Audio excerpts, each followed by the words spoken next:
Assalamualaikum warahmatullahi wabarakatuh. Salam sejahtera bagi kita semua. Perkenalkan, nama saya Solihah Larasati, dosen Prodi S1 Teknik Telekomunikasi, Fakultas Teknik Telekomunikasi dan Elektro, Institut Teknologi Telkom Purwokerto. Pada kesempatan ini, saya akan memaparkan salah satu mata kuliah yang saya ampu, yaitu mata kuliah Sistem Komunikasi Digital sebagai bukti unjuk kerja Tridharma Perguruan Tinggi, khususnya di bidang pengajaran. Adapun deskripsi mata kuliah Sistem Komunikasi Digital adalah mata kuliah wajib dengan bobot 3 SKS yang dilaksanakan pada semester genap, di mana mata kuliah ini adalah mata kuliah lanjutan dari mata kuliah Sistem Komunikasi Analog. Mata kuliah ini membahas mengenai konsep sistem komunikasi digital, mulai dari proses konversi sinyal hingga kinerja dari sinyal digital. Hal ini dilakukan agar mahasiswa memiliki kemampuan untuk menganalisa performansi dan konsep dasar suatu informasi untuk mengatasi masalah kanal transmisi. Capaian pembelajaran lulusan yang dibebankan pada mata kuliah Sistem Komunikasi Digital yaitu 1. Mempunyai pengetahuan dan kemampuan untuk menggunakan ilmu dasar matematika, sains, dan rekayasa. Yang kedua, mempunyai wawasan terhadap isu-isu mutakhir di bidang telekomunikasi. Terdapat dua capaian pembelajaran mata kuliah Sistem Komunikasi Digital, yaitu mahasiswa mampu mengukur performansi suatu sistem komunikasi digital. Yang kedua, mahasiswa mampu menjelaskan konsep dasar sistem informasi untuk mengatasi keterbatasan kanal transmisi. Sub capaian pembelajaran pada mata kuliah Sistem Komunikasi Digital antara lain, yang pertama, mahasiswa mampu menjelaskan konsep dari sistem komunikasi digital. Yang kedua, mahasiswa dapat menjelaskan konsep teori informasi dan source coding. Yang ketiga, mahasiswa dapat menjelaskan konsep modulasi digital dan teknik multiple access. Yang keempat, mahasiswa mampu mengukur parameter kinerja sistem komunikasi digital. Adapun materi pokok yang dipelajari pada mata kuliah ini yaitu tentang konsep dasar sinyal digital, kemudian proses analog to digital converter yang meliputi proses sampling, kuantisasi, dan encoding, kemudian teori informasi, source coding dan channel coding, teknik modulasi dan teknik multiple access. Yang terakhir adalah parameter kinerja dari sistem komunikasi digital. Adapun evaluasi hasil belajar mahasiswa terdiri dari 5 unsur penilaian, meliputi tugas individu dengan bobot sebesar 10%, kuis dengan bobot sebesar 15%, UTS dengan bobot sebesar 25%, UAS dengan bobot sebesar 30%, dan tugas besar dengan bobot sebesar 20%. Metode pengajaran yang dilakukan adalah menggunakan metode pelajaran hybrid learning, yaitu sebagian pertemuan dilakukan dengan tatap muka langsung di kelas dan sebagian pertemuan dilakukan secara online menggunakan Google Meet dan Learning Management System. Oke, berikut adalah video pembelajaran yang saya lakukan di kelas. Selamat siang semuanya. Assalamualaikum warahmatullahi wabarakatuh. Oke ya, selamat datang di mata kuliah Sistem Komunikasi Digital ya. Jadi pada hari ini saya akan menjelaskan mengenai dasar sistem komunikasi digital dan suatu sistem ADC ya. Kemudian sebelumnya untuk capaian pembelajaran setelah mengikuti mata kuliah ini diharapkan nanti mahasiswa itu mampu untuk menjelaskan konsep dasar dari sistem komunikasi digital. Nah, kemudian ini sumber referensi yang saya gunakan itu pakai bukunya Bernard Sklar ya. Nanti untuk materi ini ada di bab pertama. Nanti silahkan bisa Mas dan Mbak semuanya bisa dipelajari lagi lebih lanjutnya. Oke, kemudian untuk outline pada pertemuan siang hari ini itu ada tentang elemen sistem komunikasi digital, kemudian ada format data digital dan proses ADC. Nah, secara umum ya, kalau kita mau berkomunikasi itu ada dua. Yang pertama itu tentang komunikasi broadcasting, di mana pada komunikasi broadcasting ini berarti kita ada satu pemancar dengan penerimanya adalah banyak. Contohnya pada siang hari ini ya, saya ini umpamanya sebagai pemancarnya dan kalian adalah penerimanya. Kemudian yang kedua itu ada komunikasi point to point. Nah, di mana kalau point to point itu hanya ada satu pemancar dan satu penerima. Oke, lanjut ya ke slide berikutnya. Ini adalah elemen dasar dari sistem komunikasi. Itu ada 3 elemen dasarnya. Yang pertama itu ada transmitter, kemudian ada kanal dan ada receiver. Nah, jadi suatu sumber informasi itu berupa pesan, sinyal pesan, ini akan dikirimkan melalui transmitter. Nah, di mana keluaran dari transmitter ini adalah sinyal yang siap untuk ditransmisikan. Nah, kemudian dari sinyal ini akan masuk melalui kanal. Ya, kanal ini adalah media transmisi ya. Nah, kemudian nanti ada sinyal yang siap untuk diterima hingga sampai ke receiver atau sampai ke penerima. Nah, kemudian nanti ada user menerima informasi yang kita kirimkan. Ini yang perlu kalian pahami ya. Jadi ada transmitter, kanal, dan receiver. Oke, saya lanjut ya. Nah, kemudian kenapa kita pakai digital? Kira-kira kalau dari Mas dan Mbak semua kan kira-kira kenapa sih kok kita sekarang butuh komunikasi digital? Ada yang tahu? Kira-kira apa? Oh iya, Mas Amir? Pertama adalah pengantaran informasi itu lebih cepat dengan digital. Yang kedua, keutuhan data itu lebih terjaga. Kemudian yang ketiga, distribusi informasi itu lebih beragam. Oke, berarti keutuhan datanya ya dari sisi keamanan ya, Mas Amir ya. Oke, kira-kira ada jawaban yang lain nggak? Kenapa sih kita harus pakai digital gitu? Ada lagi dari Mas dan Mbak? Oh ya, Mbak Gea, silakan. Pertama paralel daripada analog, terus kompatibel sama masa depan. Oke ya. Jadi tadi dari jawaban Mas Amir dan Mbak Gea itu betul ya. Jadi kenapa kita butuh sistem komunikasi digital? Nah, seperti pada gambar ini ya. Jadi beda dengan analog, kalau digital itu kita lebih tahan terhadap error ya. Kemudian tadi interferensi ya itu nggak ada. Kemudian sekarang kan sudah berbasis komputer ya, jadi semua data itu sudah dalam bentuk digital ya. Nah, seperti diilustrasikan di gambar ini tuh suatu sinyal pulsa ya, di mana nanti semakin jauh jaraknya, nanti ada proses yang namanya degradasi sinyal.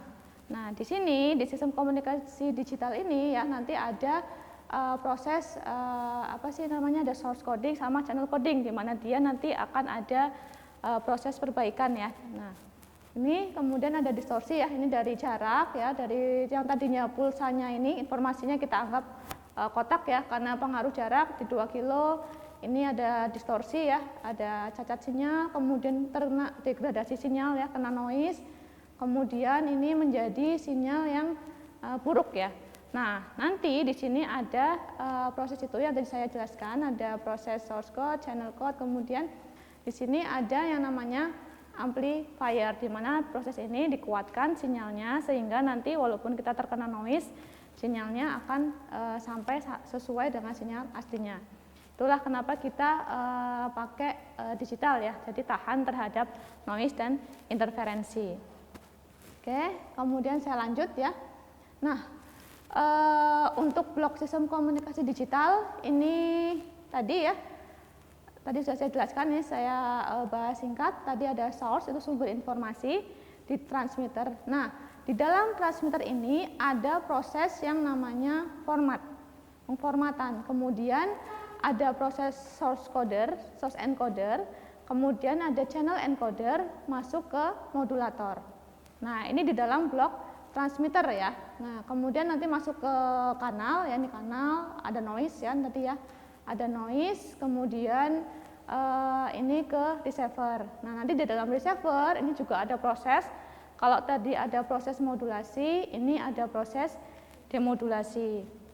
Kemudian masuk ke channel decoder, source decoder, dan dirubah lagi formatnya menjadi sinyal yang siap untuk diterima oleh user. Nah, di sini ya, dua elemen penting adalah ada source coding. Itu fungsinya adalah untuk mengkompresi data sampai dengan entropi.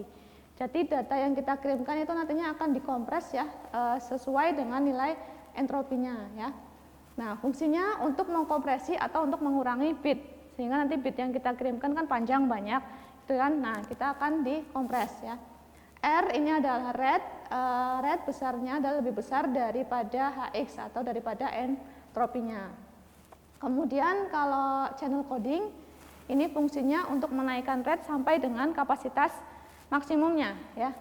Nah, digunakan untuk mendeteksi dan mengoreksi error. Nah, jadi kalau ada bit-bit yang salah nanti akan dideteksi dan dikoreksi oleh channel coding. Besarnya rednya adalah R, itu adalah kurang dari atau sama dengan nilai kapasitasnya. Oke, kemudian saya lanjut ya. Nah, kanal, tadi kan sudah ya, source coding, channel coding, kemudian ini adalah kanal. Kanal itu adalah media transmisi ya. Media transmisi ini bisa berupa bisa dari wireless ya, atau bisa juga menggunakan kabel. Nah, model kanal digital contohnya ya, nanti mungkin akan kita bahas di next pertemuan. Itu ada BSC, kemudian ada BEC ya, kemudian ada arbitrary kanal, packet erasure kanal. Besarnya kapasitas kanal ini adalah C itu kapasitas kanal ya. Besarnya adalah maksimal dari nilai mutual informasinya. Oke, sampai sini sudah paham? Nah, masuk ke proses ADC atau analog to digital conversion. Nah, ADC itu adalah sinyal digital ya, itu lebih baik dibandingkan dengan sinyal analog ya, karena tadi tahan terhadap noise ya. Kemudian ada dua teknik ya untuk merubah dari sinyal analog tadi ke sinyal digital, itu ada proses ADC. Nah, ada dua teknik ADC, yang pertama itu ada PCM ya, pulse code modulation, yang keduanya ada delta modulation. Nah, ini ya proses dalam teknik PCM. Tadi ya PCM itu ada proses sampling, kuantisasi, dan encoding. Nah, ini sinyal analog masuk ke blok PCM ya, PCM encoder. Itu ada proses sampling, di mana keluaran dari proses sampling ini adalah pengambilan sampel ya atau pencuplikan, itu berupa sinyal PAM. Ya, kemudian masuk ke proses kuantisasi ya, di sini kita berikan semacam level tegangan ya untuk proses kuantisasi, menghasilkan sinyal yang terkuantisasi. Kemudian nanti di encode atau kita diberikan kode ya, sehingga nanti datanya adalah berupa data digital. Ini kurang lebih tentang PCM. Oke, masuk ke yang pertama, itu adalah sampling. Sampling itu apa? Proses sampling adalah proses pengambilan sampel atau proses pencuplikan. Nah, besarnya proses sampling itu harus sesuai dengan kriteria Nyquist. Besarnya Fs ini adalah frekuensi sampling lebih besar sama dengan 2 Fm. Ya, kemudian ini untuk periode samplingnya adalah Fs sama dengan 1/Ts. Ts adalah periode dari sampling. Kemudian ini ya, jadi di sini semakin banyak kita mengambil sampel pada suatu sinyal, maka sinyal tersebut akan mendekati sinyal asli. Nah, ini ya, ini adalah proses sampling. Tadi koon dari proses sampling adalah sebuah PAM, sinyal PAM. Oke, ini contohnya ya, contoh kalau yang gambar yang pertama ini nih sinyal yang asli ya. Sinyal aslinya seperti ini, kemudian kalau kita contohkan ngambil sampel ada 20 sampel, maka gambarnya ini ya, ini kan ada kayak kotak-kotak gitu ya. Nah, ini ada 20 sampling dalam satu gelombang ya. Kemudian kalau yang ini contohnya kalau kita ngambil sampelnya hanya 5 sampel aja per periode ya, 5 sampel per periode. Ya, maka gambar gelombangnya kayak gini ya. Nah, kalau kita cuma ngambil sampelnya hanya 0,9 maka tidak terlalu jelas ya. Maka tadi kan bisa kita simpulkan semakin banyak kita mengambil sampel maka sinyalnya akan mendekati sinyal asli. Ya, oke, saya lanjut. Kemudian ini proses kuantisasi ya. Jadi dari sinyal dari sampling itu kita masuk ke proses kuantisasi. Proses kuantisasi ini berarti kita memberikan suatu level tegangan tertentu pada sinyal hasil sampling tadi ya. Diberikan level tegangan tertentu. Nah, kemudian ini ya, ini pemetaan. Kuantisasi amplitudonya adalah pemetaan sampel gelombang dengan amplitudo menjadi tingkat diskrit. Oke. Nah, jumlah level kuantisasi itu L, ada level kuantisasi adalah 2 pangkat N. N ini adalah jumlah bit. Oke. Untuk nilai level kuantisasi. Tahu kalau kita mau mencari N adalah log 2 dari L ya. Ini adalah bit representasi. Oke. Ini contoh gambarnya ya. Kalau misalkan asumsi ya untuk gambar yang ini, itu asumsi ini ada satu periode ya. Jadi ini amplitudonya itu ada di kisaran min MP dan MP. Nah ini kan ada MP, kemudian ada ini min MP. Ini adalah satu gelombang ya. Kemudian kita kan pertama adalah proses sampling ya. Ini yang garis putus-putus ini adalah proses sampling. Kita sampling sebanyak 1, 2, 3, 4, 5, 6, 7. Kita ada 7 sampling di sini ya. Nah, dari 7 sampling ini, nah kemudian ini kan kita bagi ya, proses kuantisasi membagi zona menjadi zona yang lebih kecil untuk masing-masing yang berukuran Q. Nah, jadi ini tuh kita bagi dari gelombang, kita kasih nilai 0 ya, ini ada dibagi menjadi 2 bagian. Besarnya adalah Q ya, untuk melihat berapa sih amplitudo dari sampelnya. Kemudian nilai amplitudo ya sampel ditaksir sebagai titik pertengahan dari rentang sampel tersebut. Nah ini nanti setelah dibagi-bagi dari daerah yang kecil-kecil ini nanti kita bisa tahu berapa amplitudonya gitu. Kemudian kita buat error kuantisasi itu nilainya adalah tidak lebih dari Q per 2 dan min Q per 2. Jadi dari level tegangan yang kita kasih ini nanti dibagi lagi menjadi Q per 2 dan min Q per 2. Nanti mungkin saya contohkan ya supaya lebih paham, nanti ada ininya ya. Selanjutnya ini adalah proses encoding ya, proses encoding.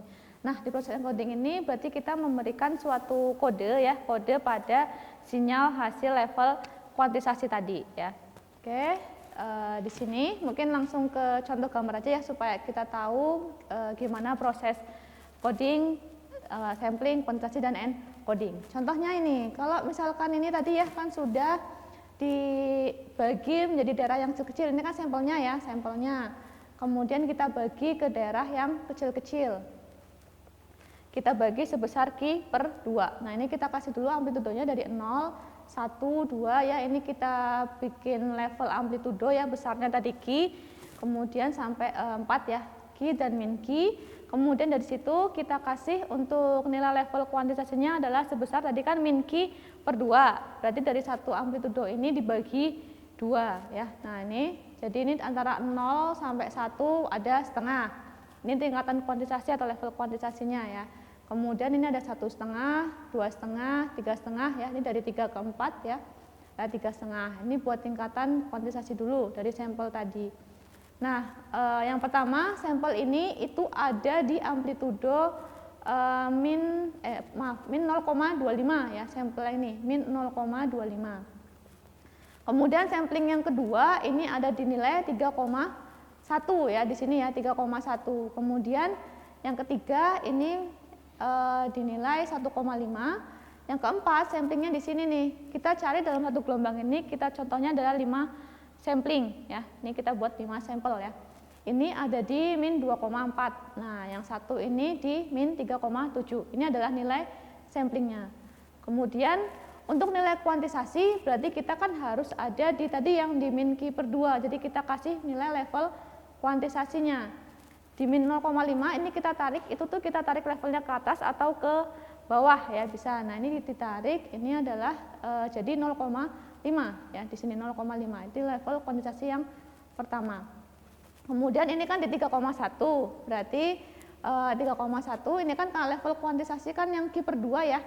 Nah, yang paling mendekati adalah di 3,5. Jadi kita kasih tegangannya adalah 3,5.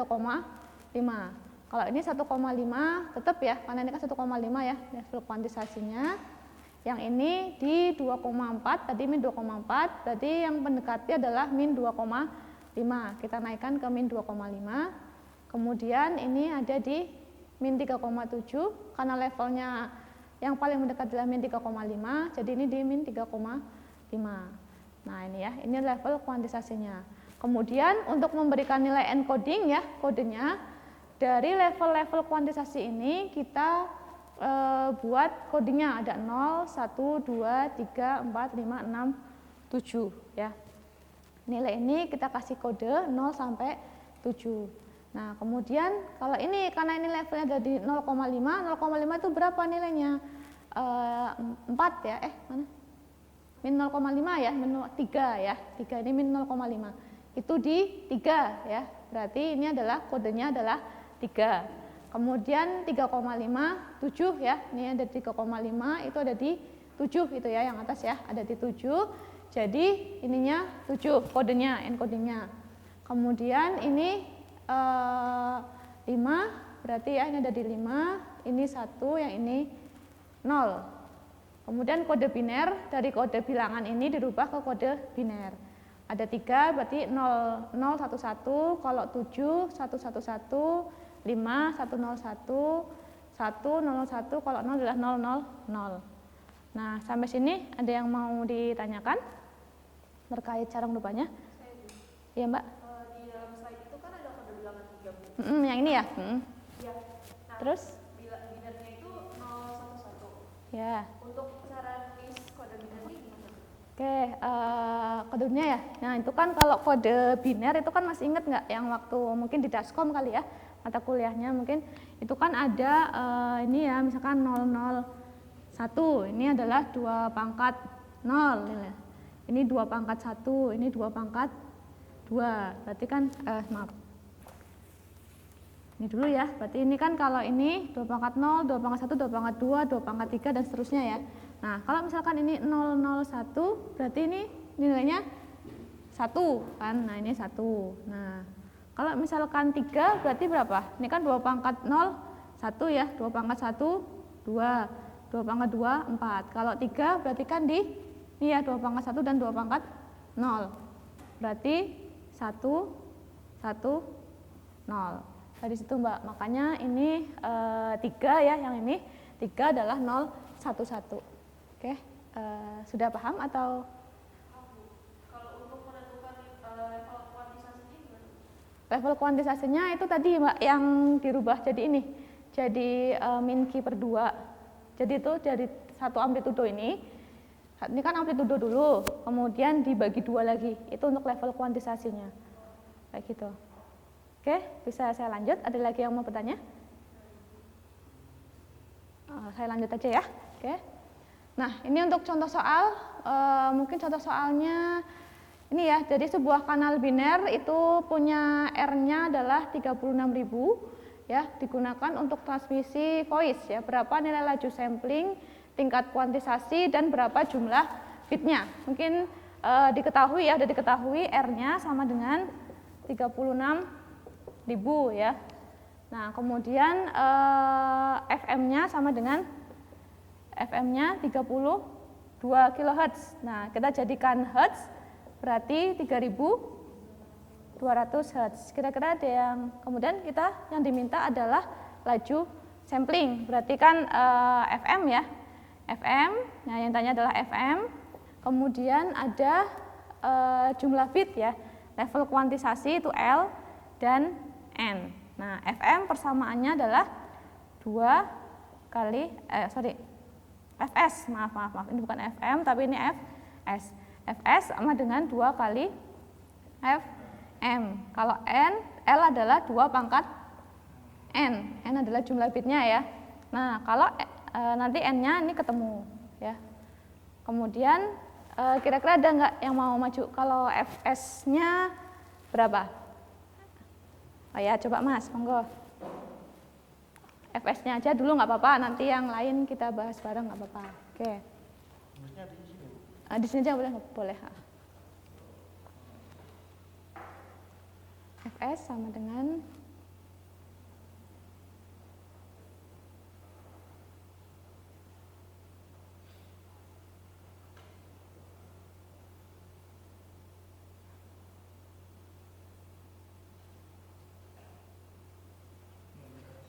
oke, FS-nya ya. Terus habis itu FS sudah, terus ke tingkat konsoli sama jumlah bitnya Mas. Dari ini, dari 2 pangkat N.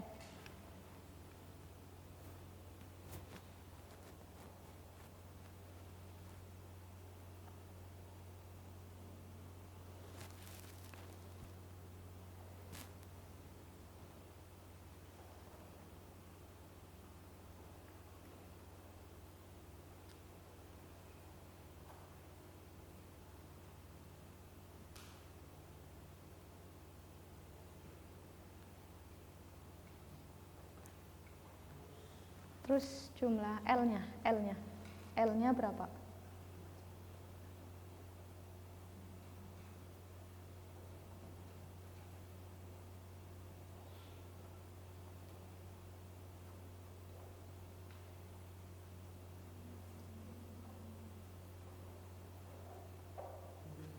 Oke, ya, terima kasih Mas.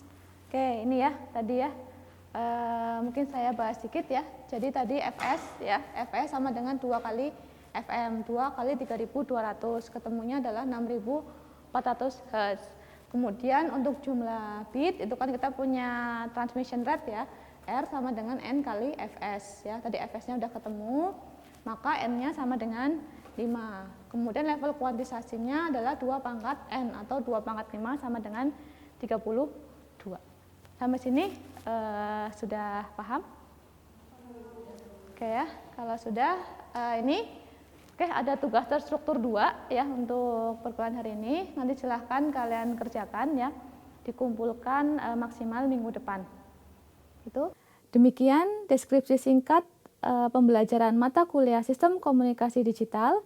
Semoga dapat memberikan gambaran mengenai kinerja pengajaran yang saya lakukan di Institut Teknologi Telkom Purwokerto.